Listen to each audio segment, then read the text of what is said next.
दोस्तों वीडियो सिर्फ और सिर्फ एजुकेशनल पर्पस के लिए है, इन्वेस्टमेंट एडवाइस नहीं है। तो वीडियो को देखकर आप सीख सकते हो और इन्फॉर्मेशन को ले सकते हो। बाकी दोस्तों इससे पहले एक वीडियो आपके लिए आ चुका है, काफ़ी इंपॉर्टेंट क्वेश्चन आंसर मैंने आपके लिए है उस वीडियो के अंदर, और काफ़ी इंटरेस्टिंग स्टॉक्स हमने वहाँ पे डिस्कस किए, तो उसको एक बार आप देख लेना। अब आते हैं क्वेश्चन के ऊपर जिसके ऊपर पूरा वीडियो बना है, और काफ़ी इंटरेस्टिंग वीडियो है। जो भी लोग मार्केट से पैसे नहीं कमा पा रहे या कम कमा पा रहे हैं और सोच रहे कि कुछ ना कुछ चेंजेस करना चाहिए अपने पोर्टफोलियो में या फिर अपने स्ट्रैटेजी के अंदर, तो वो लोग इस वीडियो को डेफिनेटली देख सकते हैं। या जो भी पैसे बना पा रहे हैं उनके लिए भी काफ़ी इंपॉर्टेंट है, क्योंकि एक टाइम उनका भी आ सकता है जहाँ पे थोड़ा सा पैसा नहीं बना इन्वेस्टर्स का जितनी एक्सपेक्टेशंस थी उसके हिसाब से। ठीक है, तो यहाँ पे हम बात करने वाले हैं एक क्वेश्चन की जो कि किया है गणेश जी ने। मेरा एक्सपीरियंस के हिसाब से लॉन्ग टर्म इन्वेस्टमेंट के लिए म्यूचुअल फंड और गोल्ड बेटर है, स्विंग ट्रेडिंग के लिए डायरेक्ट पैसा लगाओ। तो देखो काफ़ी हद तक ये बात उन इन्वेस्टर्स के लिए सही बैठ जाती है जो कि मार्केट के अंदर नए उतरे हैं। देखो गोल्ड की एक अलग कैटेगरी हो गई। आज की डेट में गोल्ड इसलिए बोला जा रहा है क्योंकि गोल्ड में पिछले 4 साल से पैसे बने हैं, लेकिन अगर उसके पहले के 5 या 6 साल अगर आप देखोगे ना, तो गोल्ड बिल्कुल ठंडा था, कोई पूछता नहीं था। तो गोल्ड को एक बार मैं यहाँ से हटा देता हूँ, क्योंकि गोल्ड अभी ट्रेडिंग के लिए काफ़ी अच्छा है, हेजिंग के लिए भी बहुत महंगा हो चुका है। मतलब जैसे अगर मुझको आज पोर्टफोलियो बनाना हो, 90% मुझको इक्विटी देनी हो और 10% मुझको गोल्ड देना हो, तो मैं आज की डेट में इतना सारा गोल्ड नहीं खरीदूंगा इस भाव के ऊपर। अगर ये टाइम चल रहा होता 16-17 का, उस समय गोल्ड नीचे था, तो मैं देखता। बट ठीक है, अगर मुझको ट्रेड करना होगा ईटीएफ्स के अंदर कि चलो ठीक है 20% निकाले, दिख रहा है सब कुछ ठीक है, वो मैं करने की कोशिश करूंगा गोल्ड में। बाकी हेजिंग के लिए या सेफ्टी के लिए गोल्ड कभी नहीं देखूंगा, क्योंकि सेफ अभी है ही नहीं, मार्जिन ऑफ सेफ्टी कुछ खास नहीं है, ऐसा मुझे लगता है। बाकी आप डिसएग्री कर सकते हैं। अब देखिए यहाँ पे हम बात करते हैं म्यूचुअल फंड और इक्विटी डायरेक्ट इन्वेस्टिंग की। ठीक है, सो यहाँ पे मैं आपको बताना चाहूँगा, जो भी लोग ये सोच रहे हैं कि म्यूचुअल फंड में पैसा बनेगा, डायरेक्ट में हमारा नहीं बन रहा है, तो आप गलत हो। म्यूचुअल फंड में भी पैसे नहीं बनते हैं, और म्यूचुअल फंड में कितने कितने टाइम तक पैसे नहीं बनते हैं और स्टॉक्स में पैसे बनते हैं, वो मैं आपको यहाँ पे बताने वाला हूँ। क्योंकि जो भी इन्वेस्टर्स 2020 के बाद में मार्केट के अंदर आए हैं उनको ये नहीं पता है। सो यहाँ पे आप देखोगे ना, तो एक मिड कैप में सबसे ऊपर जो फंड है, सबसे अच्छा परफॉर्म कर चुका है, ठीक है, जिसकी मोस्टली बातें होती हैं, मोतीलाल ओसवाल मिड कैप। ठीक है, यहाँ पे हम देखें 1 साल का इसका रिटर्न्स तो 1% का है, लेकिन जब गिरावट हुई थी तो पूरा का पूरा पोर्टफोलियो 23% के साथ में फिसल गया था। 23% की गिरावट यहाँ पे भी हो सकती है, तो वो चीज़ आपको देखनी है। साथ में अगर आप देखोगे तो यहाँ पे करेक्शन हमने देखा कि 20% का, 25% का आराम से आ जाता है। कोविड के समय ये 40% का था। अगर ये 2008 में होता तो 2008 में 70% मिड कैप जो म्यूचुअल फंड थे वो गिरे थे। अगर आपको यकीन नहीं है तो आप आई थिंक एचडीएफसी के काफ़ी पुराने हैं, फ्रैंकलिन के काफ़ी पुराने हैं। अगर आप देखोगे रेगुलर लिख के उसमें गूगल के चार्ट में सर्च करोगे तो आपको दिख जाएगा 60, 70, 80% के साथ में ये लुढ़क गए थे। ठीक है, ये तो करेक्शंस हो गए। तो करेक्शंस होते हैं, बड़े होते हैं, छोटे भी होते हैं।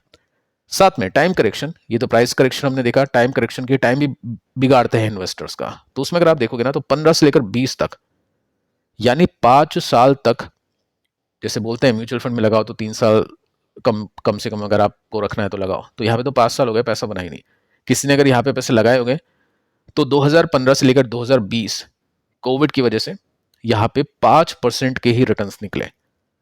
अब आपके मन में क्वेश्चन होगा कि यार ये तो कोविड का बॉटम आपने यहाँ पे अब बता दिया, तो पैसा कैसे बनेगा। नहीं दोस्तों, कोविड का बॉटम है तो क्या हो गया, पिछले 5 साल की बात यहाँ पे वो चल रही। 2019 में, 18 में लिया किसी ने, 20 में अगर ये सिचुएशन है तो समझता हूँ, लेकिन इक्विटी है, 5 साल में कंपनी कहाँ से कहाँ पहुँच जाती है। तो काफ़ी खराब रिटर्न्स यहाँ पे इसने दिए थे। जो रिटर्न्स बने ना, ये सब कोविड के बाद में बने हैं। वो भी इसलिए बने हैं क्योंकि इसके फंड मैनेजर ने कुछ गिनी चुनी 15 कंपनी खरीदी, उसमें से 5-7 कंपनीज के अंदर बहुत मोटा पैसा लग गया, क्योंकि कम कंपनी होगी तो ऑब्वियस है ज़्यादा आप एक्सपोजर ले सकते हो, और वो कंपनीज चल पड़ी, और उसके बाद में इसने काफ़ी अच्छे पैसे इन्वेस्टर्स के कमा के दिए हैं। सो अब देखो मैं आपको स्टॉक्स कंपैरिजन कर लेता हूँ। लार्ज कैप कंपनीज है, सिंपल कंपनीज है, कोई रिसर्च करने की आवश्यकता नहीं है। सबसे कम रिटर्न्स वाली जो कंपनीज होती हैं वो मैं कंपेयर कर रहा हूँ इनके साथ में, जो कि मिड कैप फंड है। ये तो लार्ज कैप कंपनी है जिसमें, तो टाइम कुछ ऐसा था 15 से लेकर अप्रैल 20, मतलब बजाज फाइनेंस तो देखो 60% गिर गया था। मैं स्टिल इसका बॉटम यहाँ पे पकड़ रहा हूँ 15 से, और उसमें रिटर्न्स कितने, स्टिल 400% के रिटर्न्स हैं। जहाँ पे 4% के भी नहीं थे वहाँ पे 400% के रिटर्न्स हैं। ठीक है, अगर मैं एक सिंपल कंपनी पकड़ूँ एशियन पेंट्स, तो इसके अंदर भी पैसा डबल हुआ था इसी टाइम फ्रेम के अंदर, जहाँ पे म्यूचुअल फंड ने नहीं बनाया। अगर मैं बहुत ही बेसिक कंपनी पकड़ूँ, TCS, जो कि नहीं चलता था उस टाइम भी, आप देखोगे तो कुछ खास ग्रोथ नहीं थी, स्टिल 45% ऊपर था और डिविडेंड की इनकम आपको बैंक में दे रहा था। अगर मैं नेस्ले की बात करूँ, सिंपल सी FMCG कंपनी, तो 160% ऊपर थी। अगर मैं HUL की बात करूँ तो ये भी 140% ऊपर थी। तो वहां पे क्या था, वहां पे म्यूचुअल फंड को कोई नहीं खरीद रहा था, वहां पे इक्विटी में पैसा बन रहा था। तो कहने का मतलब यह है कि हर किसी के प्रो है, हर किसी के कॉन्स है, यानी हर किसी के अंदर पॉजिटिव पॉइंट्स भी होते हैं, नेगेटिव पॉइंट्स भी होते हैं। आपको डील कैसे करना है वो आना चाहिए, वही हम यहाँ पे इस वीडियो में सीखने वाले हैं। अब देखिए रिलायंस को भी देख लेते हैं, यह भी 157% ऊपर चला गया था 15 से लेकर 20 तक, जबकि एक मिड कैप फंड ने, उसी ने नहीं बाकी भी कंपेयर कर सकते हैं, जिसने कुछ खास परफॉर्म नहीं किया। निफ्टी की बात कर लेते हैं, निफ्टी ने इस पीरियड के अंदर भी कुछ खास परफॉर्म नहीं किया, तो वो चीज आप इसमें नोट कर सकते हैं। यानी चला क्या, स्टॉक्स चले। तो इस मार्केट के अंदर अगर म्यूचुअल फंड अच्छा नहीं कर रहे हैं तो काफी सारी ऐसी कंपनीज है जो अच्छा करी है।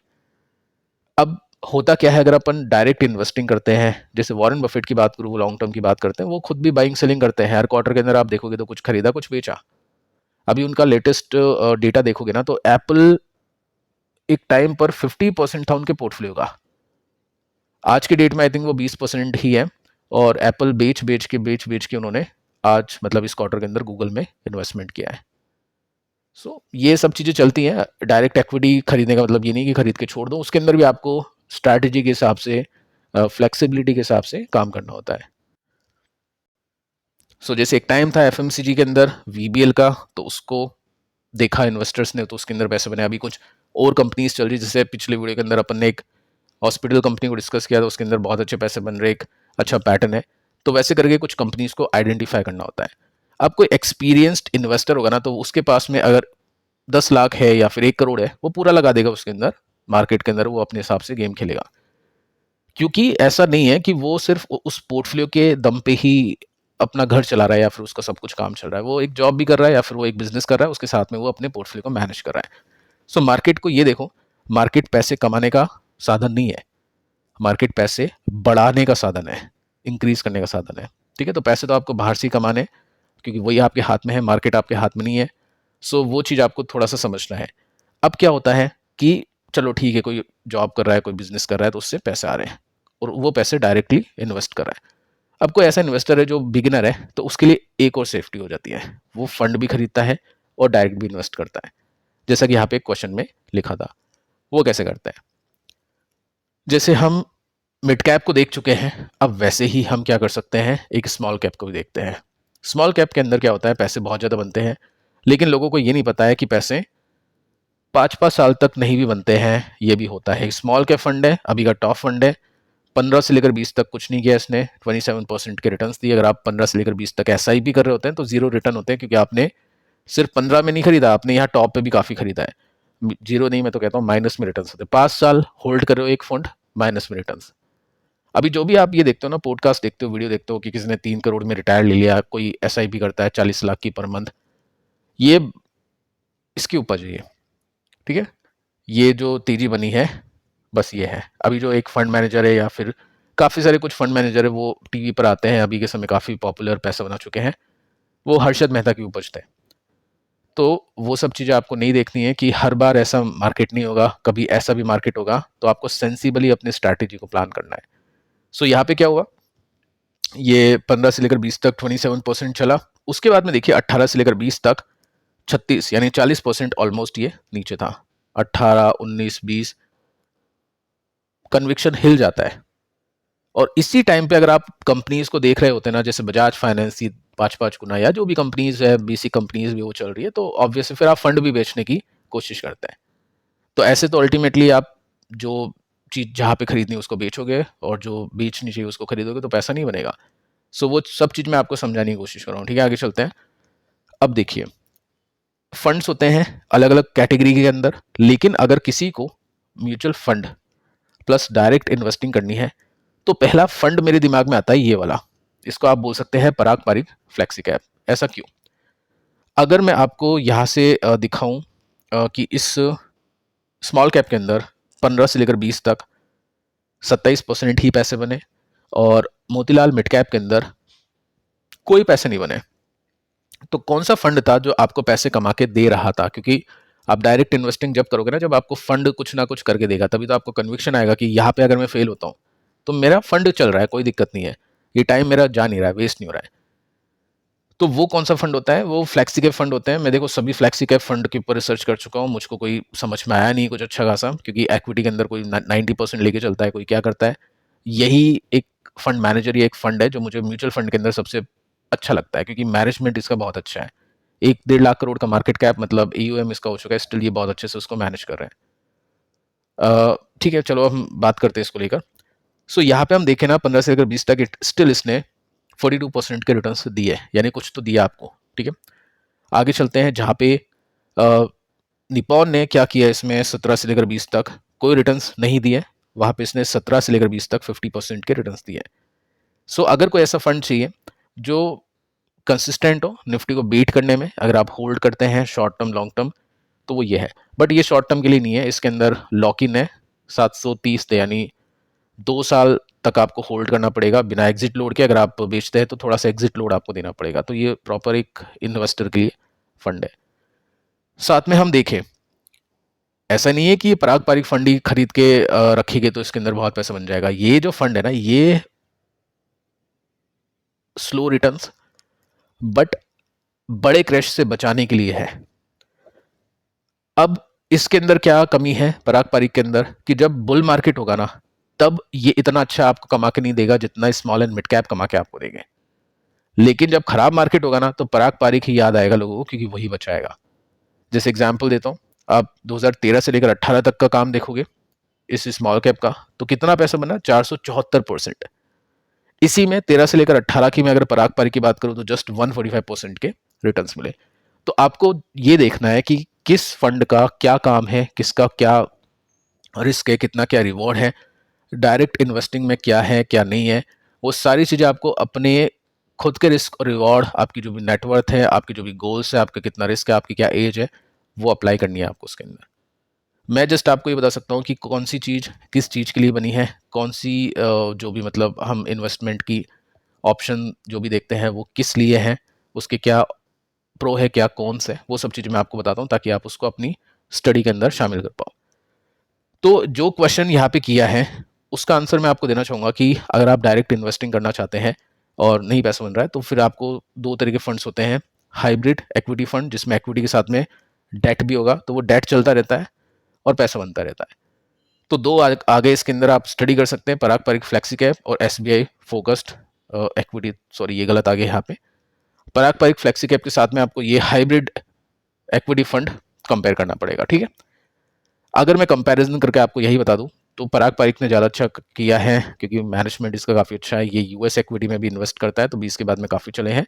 आई थिंक 10% इसका US इक्विटी के अंदर है, जो इसको काफ़ी फ़ायदा दे रहा है। और उससे पहले ही दोनों बराबर परफॉर्म करे थे, हाइब्रिड और फ्लेक्सी कैप, लेकिन उसके बाद में पराग ने काफ़ी अच्छा परफॉर्म किया। सो मान लो किसी ने फंड खरीदा इस तरह का कोई, और उसके साथ में वो डायरेक्ट इन्वेस्टिंग कर रहा है, तो वो एक ऑप्शन काफ़ी अच्छा है। या स्विंग ट्रेड कर रहा है तो भी वो ऑप्शन उसका काफ़ी अच्छा है, क्योंकि इन्वेस्टिंग आपकी इसके थ्रू चल रही है और आपकी जो भी शॉर्ट टर्म इन्वेस्टिंग है या जो भी आपके स्विंग ट्रेड है, पोजिशनल ट्रेड है, वो आपके डायरेक्ट में चल रहे हैं। एक ऑप्शन है, जस्ट ऐसा कुछ नहीं कि सबको यही करना चाहिए या फिर किसी को ये नहीं करना चाहिए। वो डिपेंड करता है कि आपको कितना कमाना है, आपका कितना रिस्क है। जस्ट मैं आपको बता सकता हूँ कि कौन सा जो प्रोडक्ट है वो किस इन्वेस्टर के लिए अच्छा है। साथ में बात करें ट्रेडिंग की, या फिर किस तरह से अपन इस मार्केट को प्ले कर सकते हैं, जो भी मैं भी कर रहा हूँ अभी 15-20-30% के निकालने के लिए।